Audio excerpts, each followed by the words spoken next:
YouTube ప్రేక్షకులకు నమస్కారం. దయచేసి మిత్రులారా ఈ వీడియో చూసే ముందు ఈ వీడియోను లైక్ చేయండి, కామెంట్ చేయండి, అలాగే సబ్స్క్రైబ్ చేయని వాళ్ళందరూ కూడా సబ్స్క్రైబ్ చేయండి. దేశం కోసం, ధర్మం కోసం మీరు సైతం అనుకుంటే ఖచ్చితంగా సబ్స్క్రైబ్ చేసి మన ఛానల్కు మద్దతు తెలపండి మిత్రులారా. అయితే రేవంత్ రెడ్డికి బ్రదర్స్ గండం అంటే వాళ్ళ తమ్ముళ్ళ గండం ఉన్నదని చెప్పుకోవచ్చు. ఎందుకు చెప్పుకోవచ్చు అంటే మనం గత చరిత్ర ఒక్క నిమిషం గత చరిత్ర చూడాలి. ఫస్ట్ గత చరిత్రలో ఏం జరిగిందంటే మా వరంగల్ పశ్చిమ నియోజకవర్గంలో దాస్యం వినయ్ భాస్కర్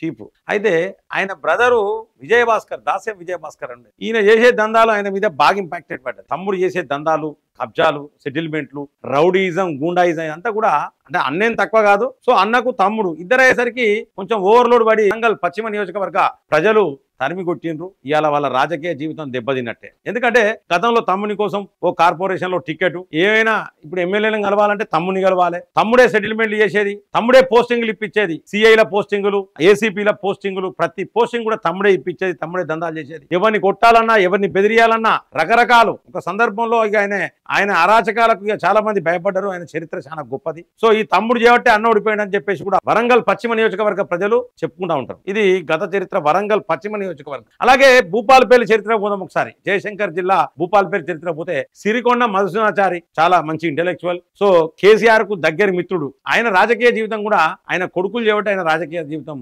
దెబ్బతిందని చెప్పేసి కూడా చాలా మంది భూపాలపల్లి జిల్లా ప్రజలు, ప్రతి ఒక్కరు భూపాలపల్లి నియోజకవర్గ ప్రజలు కూడా చాలా మంది చెప్పుకుంటారు. ఇవన్నీ ఈ రెండు పక్కా పెడితే అసలు సిసలైన క్యారెక్టర్లకు వద్దాం. అసలు క్యారెక్టర్ అంటే కేసీఆర్ హరీష్ రావు మంచిగానే పనిచేసిండ్రు. కానీ ఎప్పుడైతే కేసీఆర్ కొడుకు, కేసీఆర్ బిడ్డ పెద్దరికం చేసిండ్రో తెలంగాణలో కేసీఆర్ ఓడిపోవడానికి కారణం కేసీఆర్ బిడ్డ, కేసీఆర్ కొడుకనే తెలంగాణ ప్రజలందరూ కూడా చెప్పుకుంటారు. సో అంటే ఒక్కొక్కరి పతనానికి వాళ్ళ కుటుంబ సభ్యులే కారణమవుతారు. అట్లాగే ఈ యొక్క రేవంత్ రెడ్డి పతనానికి కూడా వాళ్ళ సోదరుల గండం, అంటే రేవంత్ రెడ్డికి వాళ్ళ సోదరుల గండం, బ్రదర్స్ గండం ఉన్నదని క్లియర్ గా రాజకీయ విశ్లేషకులు, మేధావులు ప్రతి ఒక్కరు కూడా చెప్పుకుంటా ఉన్నారు. కారణం ఏంటంటే ఈ మధ్య కాలంలో మనం తీసుకున్నాం ఒక ముగ్గురు బ్రదర్స్.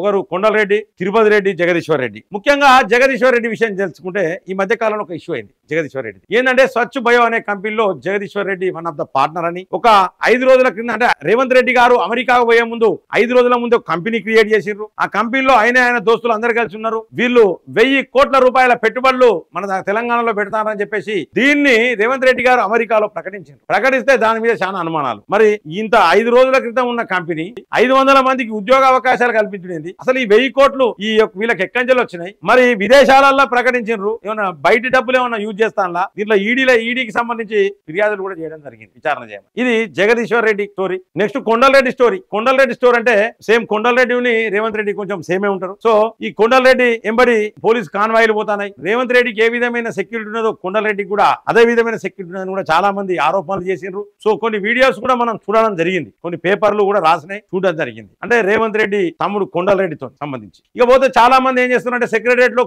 రేవంత్ రెడ్డి తమ్మునికి పొద్దున్నాకుంటాడు, ఏం పని సెక్రటరియట్ లా రేవంత్ రెడ్డి తమ్మునికి అని కూడా చాలా మంది సోషల్ మీడియా పరంగా కొంతమంది ప్రశ్నించడం జరిగింది. ఇది కొండలరెడ్డి. ఇక పోతే తిరుపతి రెడ్డికి సంబంధించిన కళ్యాణ లక్ష్మి చెక్కులు పంచడం. సో ఈయన నెక్స్ట్ మరి ప్రత్యక్ష రాజకీయాలకు వస్తాడు అని చెప్పేసి ఇవన్నీ కూడా చాలా ఆరోపణలు. అంటే ఈ ముగ్గురు తమ్ముళ్ళకు సంబంధించి చాలా ఆరోపణలు. అంటే రేవంత్ రెడ్డి ఈ ముగ్గురుతోనే ఆపరేట్ చేస్తా ఉన్నాడు, తెలంగాణ మొత్తం ఆపరేట్ చేసేది రేవంత్ రెడ్డి, ఈ ముగ్గురిని పెట్టుకొని ఆపరేట్ చేస్తా ఉన్నాడు అని చెప్పేసి కూడా చాలా మంది కూడా రాజకీయ విశ్లేషకులు, మేధావులు అందరూ కూడా డిస్కస్ చేసుకున్నాము. ప్రజలు కూడా చెవులు కొరుక్కుంటారు. ఇది మనందరం చూస్తున్నాం మిత్రులారా. దీంట్లో ఎటువంటి అతిశయోక్తి లేదు. కాబట్టి ఎట్టి పరిస్థితులు అంటే రాజకీయాలలో ఎప్పుడైనా ఒక ప్రజాప్రతినిధి ఉంటే ఆ ప్రజాప్రతినిధికి సంబంధించిన చుట్టాలు ఎవరైనా రాజకీయాలలో ఇన్వాల్వ్ కావద్దు. ఎవరు ఇన్వాల్వ్ అయినరో వాళ్ళ పతనం స్టార్ట్ అవుతుంది. నిజంగానే చెప్తే మాజీ స్పీకర్, తెలంగాణ స్పీకర్ సిరికొండ మధుసూదనాచారి విషయంలో కూడా వాళ్ళ కొడుకులు మరి ఏం సంపాదించారు, ఏం తప్పులు చేసినో తెలియదు, కానీ వాళ్ళ కొడుకులు చేయబట్టి మధుసూదనాచారి చాలా బ్లేమ్. అలాగే ఇక్కడ వరంగల్ పశ్చిమ నియోజకవర్గంలో దాస్యం విజయ భాస్కర్ చేయబట్టి వినయ్ భాస్కర్ చాలా బ్లేమ్.